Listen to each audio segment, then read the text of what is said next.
Sure. What else did we put on our shopping list?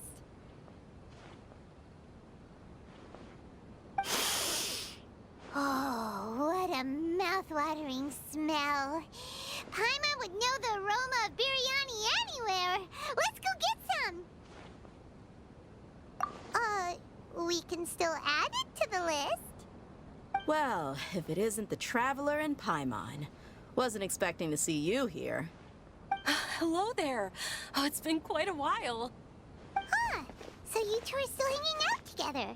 Dehya, didn't you say last time that you were gonna head back to the desert? I said I was going to resign from being her bodyguard, not that our friendship was over. We're still the best of friends. The Holmayanis also still post jobs from time to time. Their pay is always generous, so me and the other mercs never pass them up. I told Dehya to just stay at our place when she took one of those jobs a few days ago. My parents were delighted. They even said that it always felt like we were missing someone whenever Dehya wasn't around. That sounds like something they would say, all right. They're always so welcoming.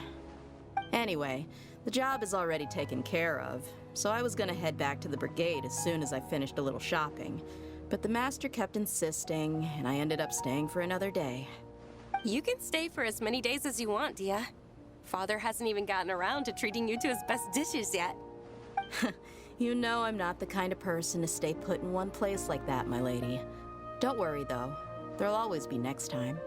But she said they'll treat you to the best dishes! I can't believe you can still refuse that! But wait. Didn't you say last time that you would take me on a trip to the desert? Why don't you just take me with you today, when you leave? There are so many places I still haven't visited yet. I'm sorry, my lady, but no can do. There's still a few things I need to take care of back at the brigade. Besides, the desert hasn't exactly been the most peaceful place lately. Oh, come on. Not this again. That's also what you said last time and the time before that. I know, I'm sorry. Just give me some more time, and I promise I'll plan the best trip ever for you. All right, fine. To be perfectly honest, it's not that I wanted to go, it's more like I feel like something is off about you lately. Ever since you first set foot on the estate a few days ago, you've been acting anxious and even paranoid. Have you been delaying our trip because you've run into some kind of trouble? Nah, are you kidding? You're worrying too much. Would you swear on that? Friends shouldn't lie to each other, you know. I wouldn't pry any further if you're willing to swear on what you just said. But if something really is bothering you, then just tell me. You know I'll help you however I can. Oh, looks like Dunyarzad was onto something. You're too perceptive, my lady. Seems I can't hide anything from you. I just thought that nothing good could come out of telling you about the messy happenings of mercenaries.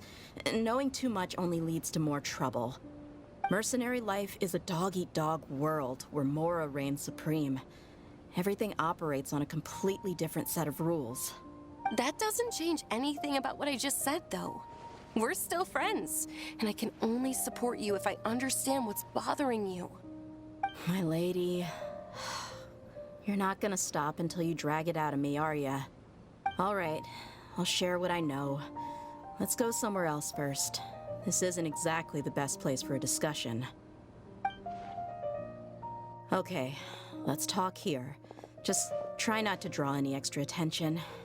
As you may already know, the Eremites have both a lot of mercenaries and a complex organizational structure. Many mercs are no different than me, just going around looking for jobs to earn some mora. My brigade is called the Blazing Beasts. We're not a large group, but every member is loyal and brave.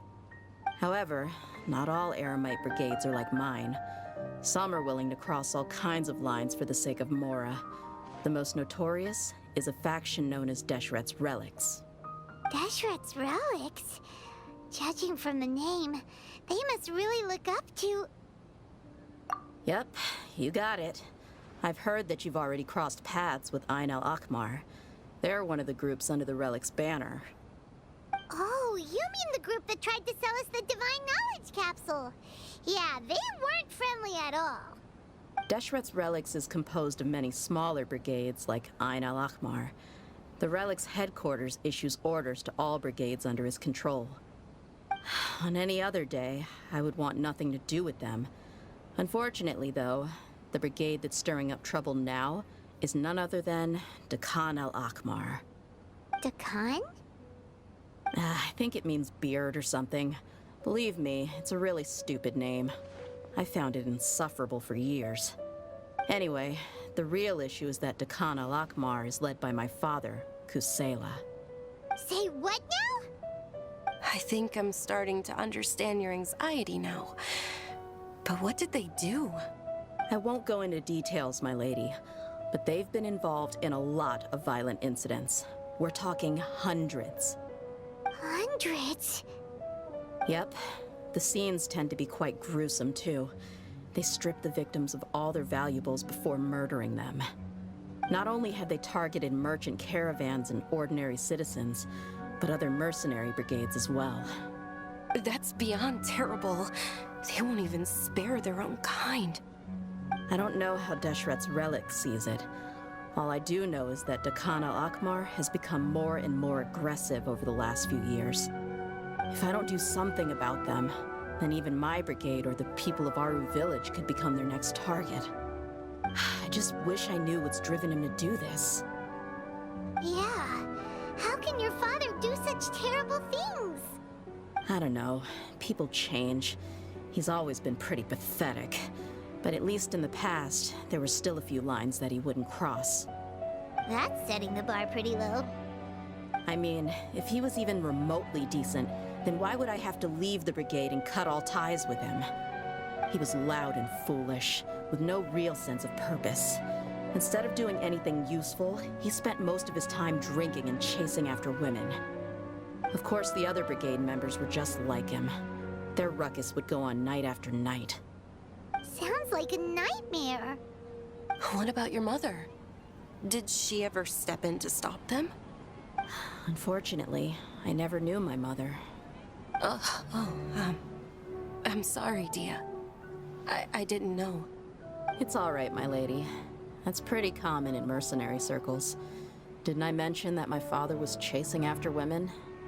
I was the result of one of those encounters with some random person. He told me that he wasn't sure who my mother was. And in any case, she never came to see me. He'd say, "You'll be fine as long as you remember to stick with Dad." But even then, he left most of the parenting to the brigade. The one thing I do remember is that he used to tell me stories. But the problem was that he had terrible taste. He only knew a few stories, and even those tended to be pretty stale. They were tales of desert warriors defeating dragons in the forest, or stories of mercenaries rescuing princesses from rebel armies. Sounds like your typical fairy tales. More or less, yeah. They were interesting maybe the first or second time around, but after about 20 repeats, they started to get a little dull. He seemed to think those stories were the best things ever, though. He was so into them that he'd call the whole brigade over and make them perform the whole thing as a play. Even the toys he gave me would all be story props. I'd get helmets, shields, and toy swords. It was only much later when I realized that the shows were more for him than they ever were for me. What an interesting guy. Yeah, I've always found him pretty childish. But that was something I could just shrug off. I had no reason to despise him. Until I grew up and learned the true face of Deshret's Relics for myself. Looting, blackmail, violence, and fraud. They not only accepted such heinous acts, they would even openly boast about them. No one in the brigade was any kind of hero. Instead, my father and his cronies were more like the bad guys that needed to be taken down. Did they really think that as long as they didn't do any of that stuff right in front of me, I would never know? I think I can understand your feelings. The difference between perception and reality must have hit hard. Yeah, but don't worry, my lady. It's all water under the bridge to me now. I had a huge argument with my father and left that place behind for good. I'm not investigating them due to any bitter feelings I still have towards my father. I just want to protect those that are close to me. Yeah, I told the boys to gather as much information as they could. Most of the reports concern violent incidents, but there's also some talk of smuggling. I see. But isn't this investigation incredibly dangerous? It is, but every mercenary lives life on the edge. It's a lifestyle that I enjoy. That may be true, but it'll be impossible for those who care about you not to worry. Well, now you get why I didn't want to share any of this with you. What should we do? They both have valid concerns. Huh? But there's no need for you to get caught up in this mess, too. Well, he's super tough, so if he went into the desert with you, then Paimon bets the problem will be solved in no time. I'm inclined to agree. I'd feel a lot more at ease if you took him along to help. I'll wait for news from you in the city until then. Please, stay safe. I'm honored that you care so much for me, my lady. All right, then let's get moving. Our first stop will be Caravan Rebot, where we can catch up a bit with my fellow mercs.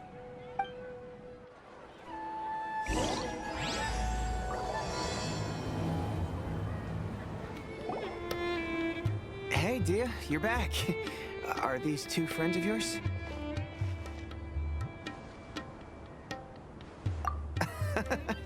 Likewise. And there's no need to be so formal with us. We're a pretty casual crew. Anyway, since we've got a newcomer, let me fill you in on what the Khan al-Ahmar's been up to lately. They've become extremely aggressive. Apparently, even their own now have become acceptable targets. They even attack other relics brigades, just the same as any other mercenary brigade. Even the most ferocious beasts still protect their own. And it sounds like they've thrown that straight to the wind. That's right.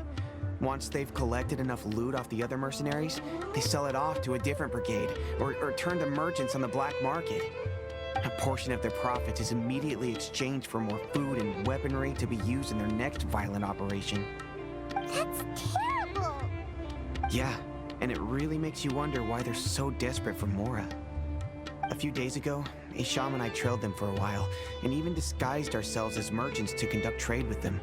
We were able to learn a few things from the exchange. Rather than saying they're out to plunder and hoard Mora, it'd probably be more accurate to say that they're experiencing an internal power struggle. Wait, a power struggle? You heard me right. The vast majority of their victims are mercenaries from the other brigades of Deshret's relics. If their only goal was Mora, they could have gone after anybody. The targeted nature of their attacks points to a power struggle between the different brigades within the relics. That's the only plausible explanation we have. Unfortunately, we weren't able to find out anything more specific. It seems they're also trying to keep things under wraps. Oh, one last thing we discovered was that over the past few years, as the Khan al-Ahmar became more and more active, Deshret's relics as a whole became a lot weaker. It sounds mighty strange to me too. Harun, you can leave the rest of the investigation to us. Gotta say though, I didn't expect you to go on a whole undercover mission during the few days I was gone. Sounds like you were really putting your necks on the line, no? Nah, it was nothing. We're just as concerned about the situation as you are. The Khan al-Ahmar is your father's crew after all. What he said. Besides, Dehya, haven't you done more dangerous things than all of us combined? What we did is nothing compared to your experiences. Yeah.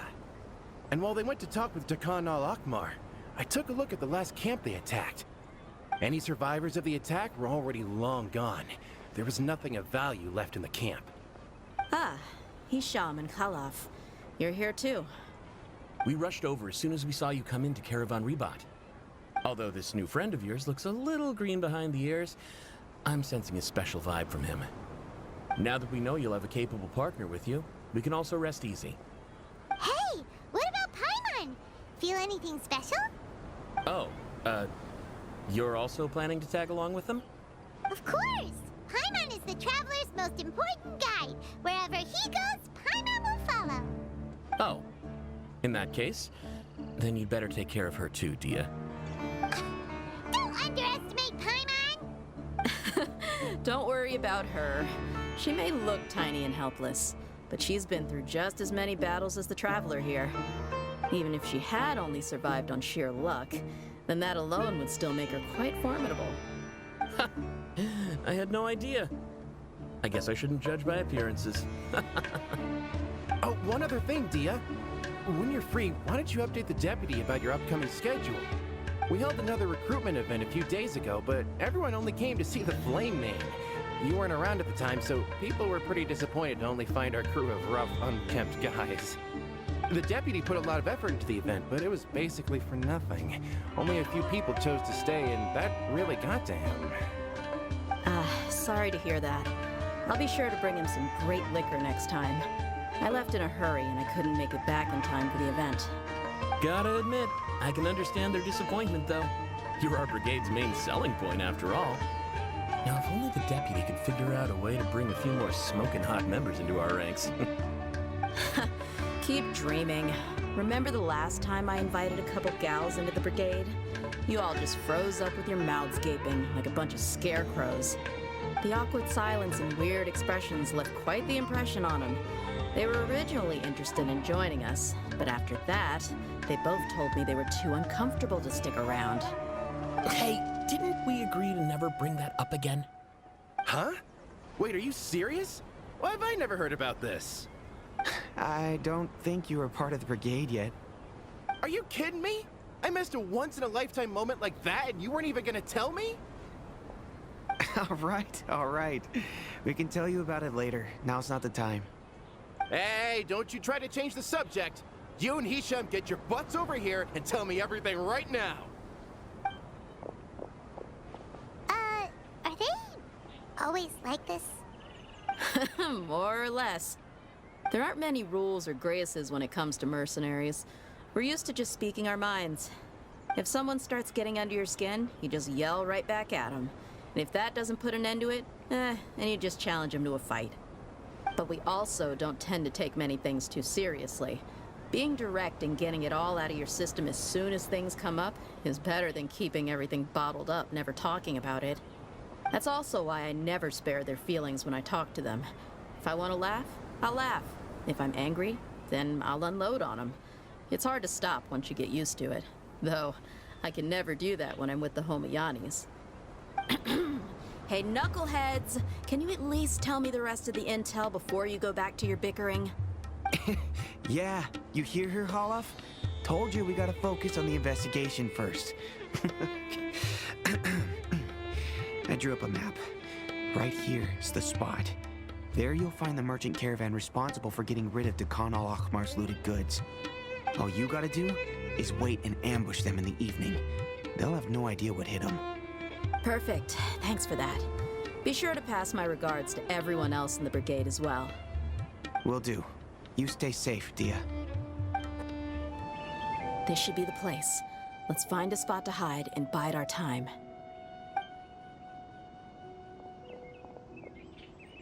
It's gonna come down to a fight one way or another, so let's all be careful. No need to worry. He knows his way around a fight. I'm not worried about that. What I meant is that we probably shouldn't go too hard on the enemy. After all, we still need to get information out of them.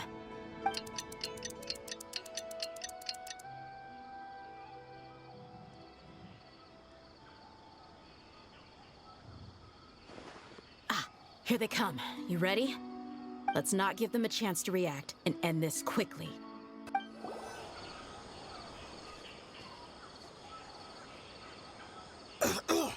Huh? You're the Flame Mane. Good. That saves me an introduction. All right, time for a little talk. Are you buddies with Dehya al-Akhmar now? Tell me, what are they after?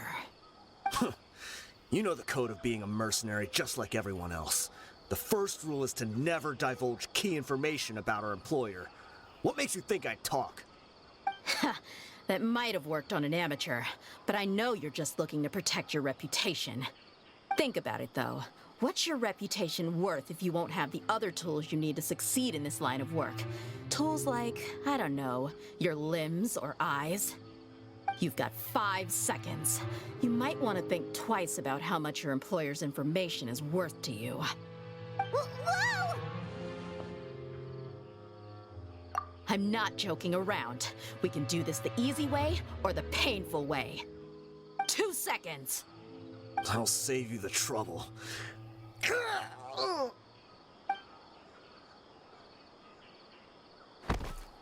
Huh? Are you crazy? He tried to bite off his own tongue. Quick, search the area for any first aid supplies.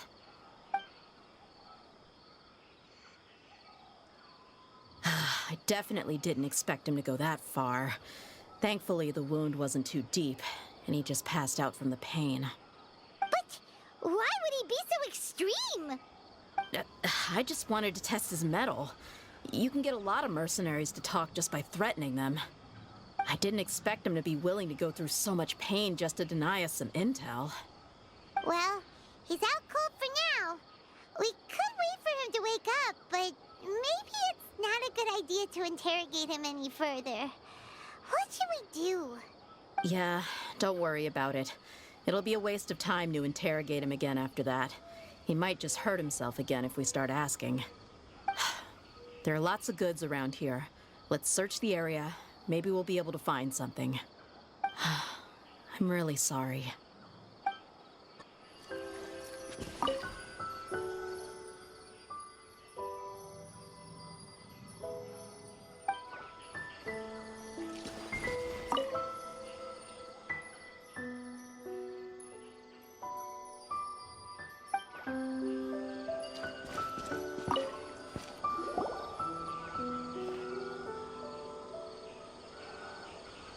We found a piece of paper with a bunch of names on it.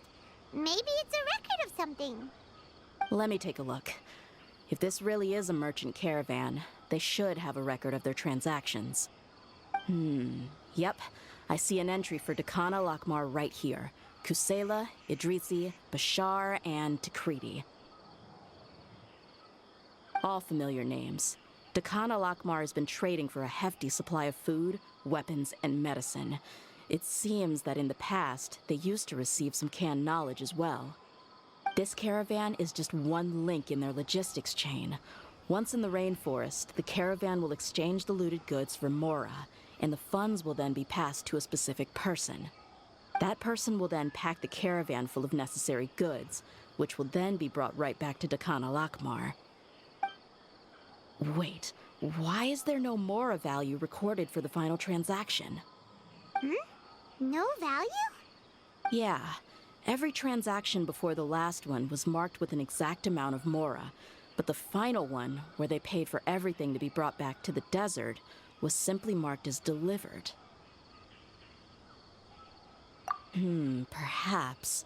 But they couldn't have known how much they would make off selling the loot.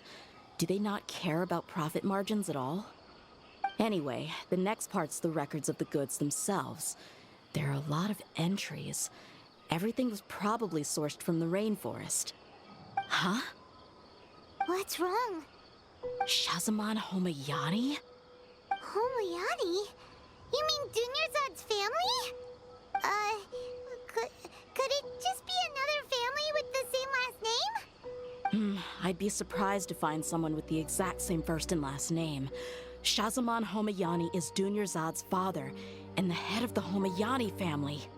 Just what the heck is going on here? I'm sorry, you're right. I'll consider what we found and not jump to conclusions just yet. But what this piece of paper confirms is that the Homayani family has been providing goods to Dakana Lakmar. What if the Homayanis have been kept in the dark and don't know they've been trading with Dakana Lakmar?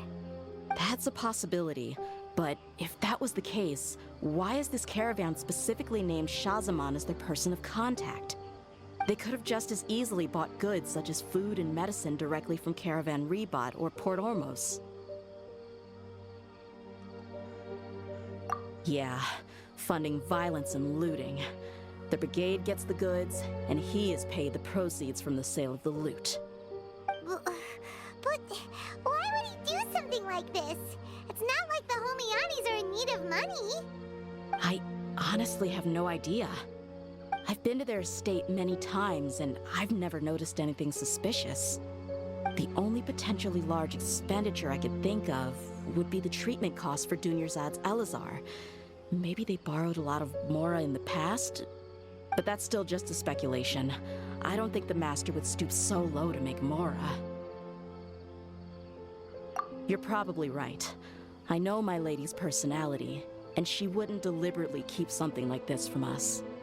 But what should we do now? All we found is just another mystery.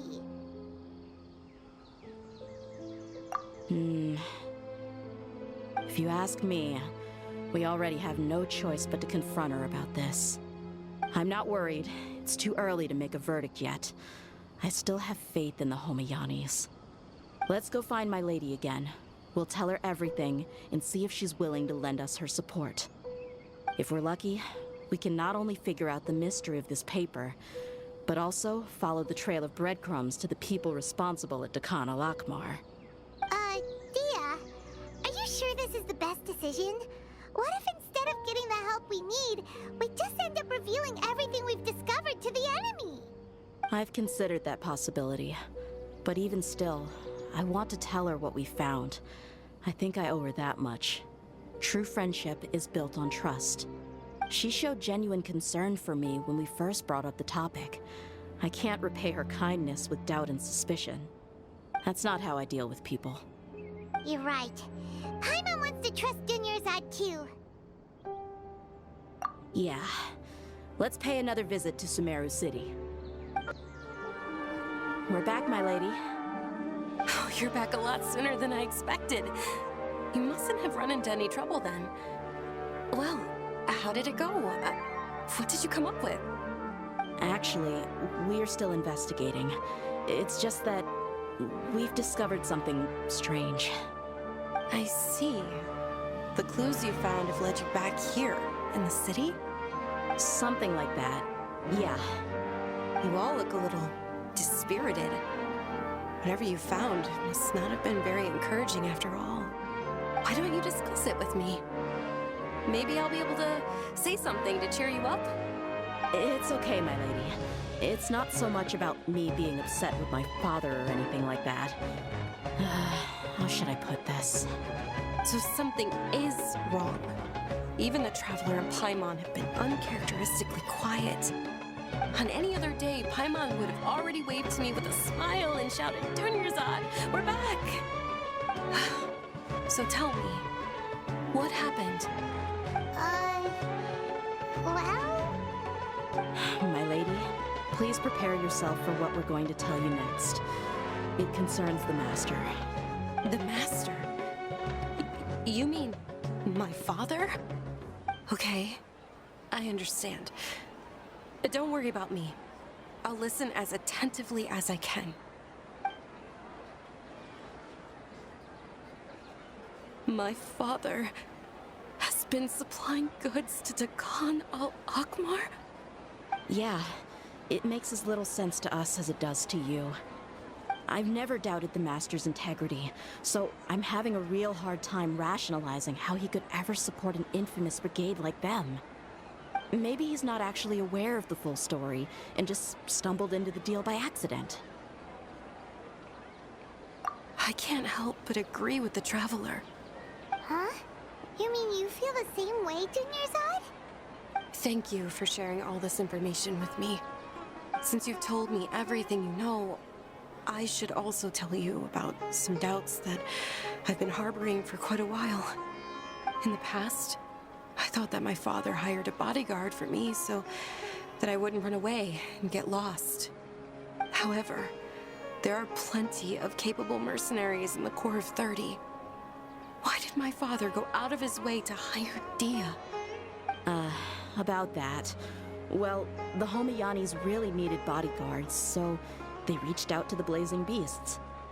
Later, the Master told me that I was one of the best mercenaries he'd ever seen, and that I should stick around to become one of his bodyguards. He offered me a pile of Mora, so I just signed on. Well, but that didn't really answer my question. Just think about it. Why did my father specifically reach out to the Blazing Beasts? Maybe the Corps of 30 just didn't have anyone available, or maybe someone recommended us. I've never given it too much thought. I think I get what you're saying. You'd think none of this was a coincidence. Precisely. At first glance, nothing seems strange or out of place. But there are many parts of the story that don't actually make any sense. If my father had always been in contact with Dehya al-Akmar, then it would make sense for him to bring Dehya into our house. You mean the goal all along was to get Dehya to be your bodyguard? No, that's too much of a stretch. I cut all ties with my father a long time ago. He has no control over my life anymore.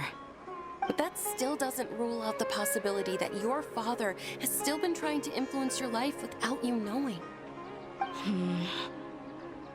So, the Master was not likely an innocent victim in all of this? Sorry we put all of this on you so suddenly, Dunyarzad. It's okay, Paimon. I should actually be thanking you. Regardless of his reasons, if my father has truly been funding a violent group of mercenaries, then it's my duty to bring him back to reason. But is that really the right thing to do?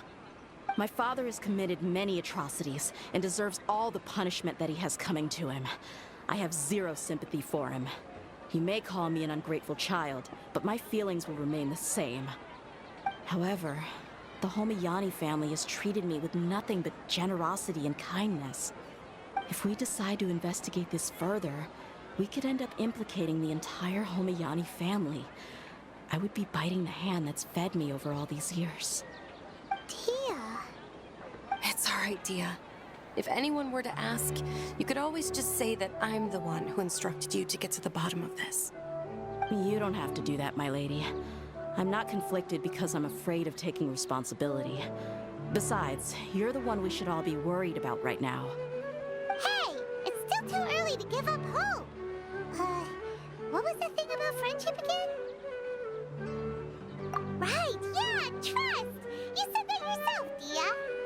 Besides, there's no point on getting all riled up before we've confirmed all the facts. Thank you, everyone. That makes a lot of sense. I guess I should always remember the trust that I've placed in people. In which case, my lady, could you ask the Master to come out and have a chat with us? Sure thing. I also hope he'll be able to give us a logical explanation. Let's meet at the usual place then. Usual place? Ah, right. Thank you for coming, sir. Please allow me to introduce these two. This is the Traveler, and next to him is his travel companion, Paimon. Ah, yes. My daughter has mentioned them from time to time. It's a privilege to finally meet them in person. But we may skip all the pleasantries for now. What is the important matter you wish to discuss with me today? Well, we wanted to bring this transaction record to your attention. There's something on this record that we're all pretty curious about. So, that's what you found? Huh. Seems like I can't keep everything from you much longer. If you wouldn't mind, we'd like an explanation. Well, it's a long and difficult story. And to be perfectly honest, I'm not sure if I'm doing the right thing. What I do know, though, Dehya, is that the truth will bring you no solace. If anything, it will likely cause you a great amount of anguish. Wait, me? Yes. I understand perfectly why you came to see me. And I am touched by your collective commitment to do the right thing. But knowledge always comes at a price. And sometimes, as they say, ignorance is bliss. Your father, Kusela, and I both believed that. Of course, you have the right to seek and learn the truth, but I must warn you. The facts of this matter may reduce everything you've built for yourself into sand, blowing in the wind. If you must proceed, then Kusela's heartfelt efforts will also fade into the wind like a fleeting mirage. His heartfelt efforts? I'm sorry, sir, but I'm not sure I follow. I've made it this far in life without a single drop of my father's support. I have my own ideals and ways of looking at the world, as well as people and causes that I've chosen to cherish and fight for. None of these things have anything to do with him. I came here today to support you as the head of the Homiyani family. No warning will change my stance on that. I understand. Then let me tell you a little story. Our family once needed to take a trip to the desert when Dunyarzad was just a baby. Along the way, we were attacked by bandits. They had superior numbers and quickly overpowered our bodyguards. When all seemed lost, a group of passerby Eremites lent us their support. Those Eremites were Kusela's brigade, Dehya al-Ahmar. Kusela's men told me that the attackers were Eremite mercenaries, just like themselves. I was shocked. Why would Dehya al-Ahmar go so far to save us and not spare the fellow Eremites? Kusela was grinning and walked over to play with baby Dunyarzad. She was startled by his unfamiliar face and nearly started crying. Really? I never knew. He said that he had no particular reason to help us. He just took pity on us because he had a daughter about the same age. We started talking about our children, and I sensed that he was a devoted father. To repay his kindness, I hired his brigade to help out at our estate for a time, and offered everyone generous remuneration. So, that's what happened. It was many years before I saw him again. I almost didn't recognize him the next time he came knocking on my door. The man I knew to be strong and healthy had been reduced to a shell of himself. He couldn't even walk anymore without his cane. So, what happened to him? He was perfectly fine when I left the brigade. I'm not too sure myself. The only thing that didn't change was his cheery disposition. He said there was absolutely nothing to worry about and that he had gotten into a fight. That was all. He then suddenly asked me if Dunyarzad, now that she had grown, would need a bodyguard of her own. At the time, Dunyarzad was going through a particularly severe bout of her Elazar. There was no need for her to have a bodyguard when she could barely leave the house. But he kept coming back to the topic. Come on, it never hurts to be safe. How do you know a bodyguard won't come in handy one day? I was completely lost at first, until he recommended the Blazing Beasts, and in particular, a mercenary named Dehya. So he was the one who recommended Dehya to you. Indeed. He didn't say it out loud, but it was clear that he saw Deshret's relics as an evil group who would eventually corrupt every member in their ranks. He was already beyond redemption, but he hoped that he would be able to detach his daughter from the vicious world of mercenary life.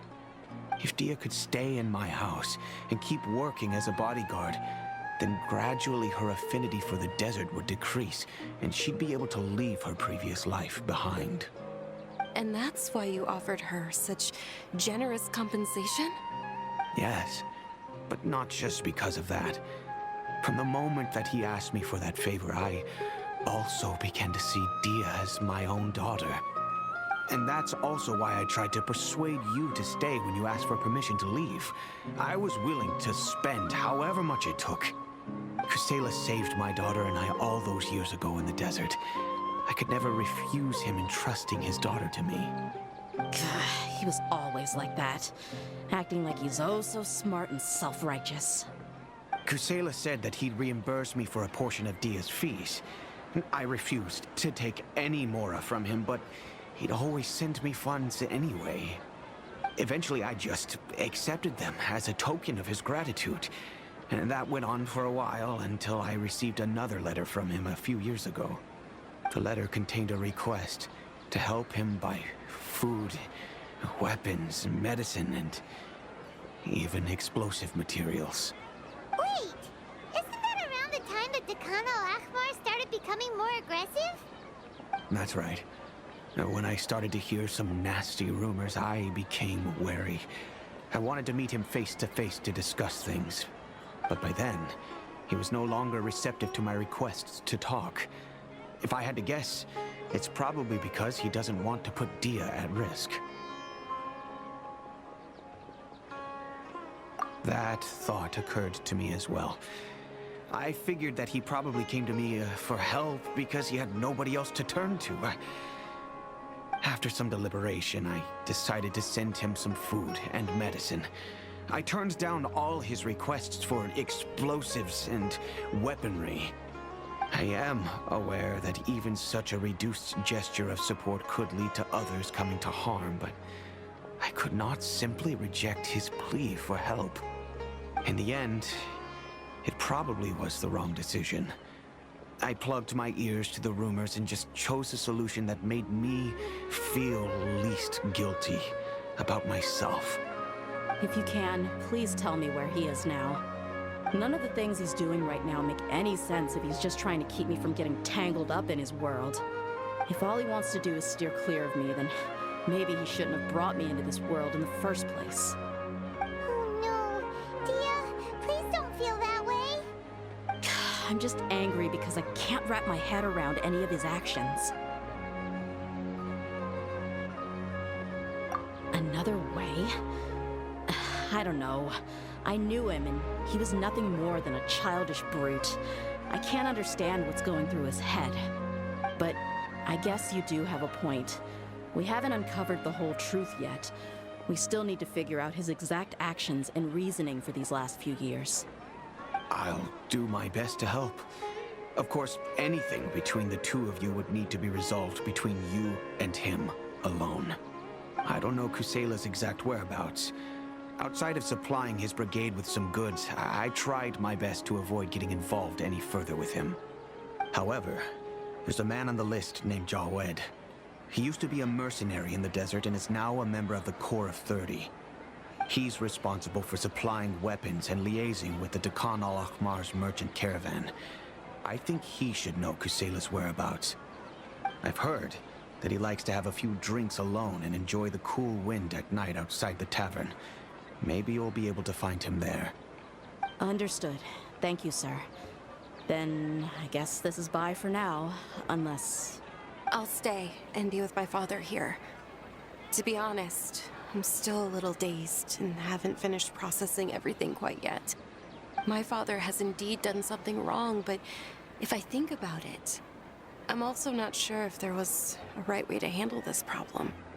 I feel like our only course of action is to turn everything we know over to the Corps of 30 and let them render judgment. Yes. I am prepared to accept whatever verdict they choose. It's time to face my mistakes.